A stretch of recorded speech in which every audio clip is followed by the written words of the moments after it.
ত্বকের পরিচ্ছন্নতা বজায় রাখতে সাবান গুরুত্বপূর্ণ ভূমিকা পালন করে। ত্বকের ধরন অনুযায়ী সাবান বাছাই করতে হবে, যেমন ক্ষারমুক্ত এবং ময়শ্চারাইজারযুক্ত সাবান ত্বকে সতেজ এবং সুস্থ রাখে।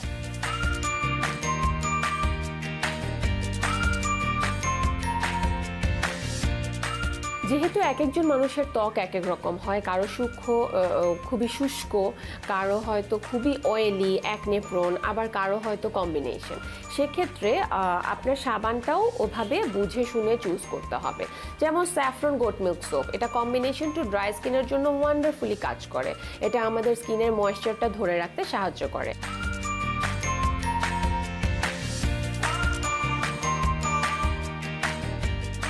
আবার at the same time charcoal soap বা টার্মারিক সোপ, এই সোপগুলো আমাদের অ্যাকনে প্রিভেন্ট করে এবং ত্বকের অতিরিক্ত অয়েলিনেসটা কমিয়ে ত্বকের অয়েল বা সেবাম লেভেলটা নির্দিষ্ট একটা লেভেলের মধ্যে রাখে, সামঞ্জস্যতা বজায় রাখে। সেই সাথে প্রত্যেকটি এই ধরনের ন্যাচারাল সোপই কিন্তু স্কিনের ব্রাইটনেস বাড়ায়, সেই সাথে স্কিনকে ভেতর থেকে ক্লেনজিং করে।